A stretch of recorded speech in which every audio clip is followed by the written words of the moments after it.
హే పప్పి, తిన్నావా? నేను తిన్నా, నువ్వు తిన్నావా? టైం 3:30 అయిపోయింది, పడుకుందాం. రేపు అసలే కాలేజ్ ఉంది. అంటే నాతో మాట్లాడటం ఇష్టం లేదా?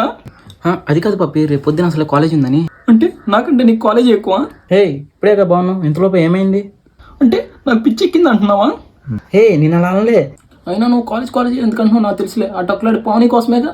హే, తనకి నాకు ఏ సంబంధం లేదు. అబద్ధం ఆడుకో, ఆ రోజే నా ముందు దాంతో మాట్లాడావు. హే, నేను జస్ట్ రికార్డ్స్ అడిగాను అంతే. అంటే నా ముందే రికార్డ్స్ అడిగా, అంటే నేను లేనప్పుడు ఏమేమి అడిగావు? హే, నీకేమన్నా పిచ్చా? అవును, నాకు పిచ్చి, మా అమ్మకి పిచ్చి, మా నాన్నకి పిచ్చి, మా ఫ్యామిలీ మొత్తానికి పిచ్చి. హే ప్లీజ్, నేను చెప్పేది నువ్వు. మాట్లాడుకో, నన్ను వాడుకున్న లైఫ్ ఆగం చేసావు కదరా, ఆగంబా. హే, నీకు దండం పెడతా ప్లీజ్, ఇప్పుడు ఏం చేయాలో చెప్పు. సరే ప్రసాద్, సారీ చెప్పు. Sorry sorry sorry sorry sorry sorry. సరే ప్రసాద్, ఐ లవ్ యూ చెప్పు. I love you I love you I love you I love you I love you. సరే, టైం 3:30 అయింది, పడుకుందాం. అసలు రేపు పొద్దున కాలేజ్ ఉంది. నువ్వు అదే కదా చెప్పింది.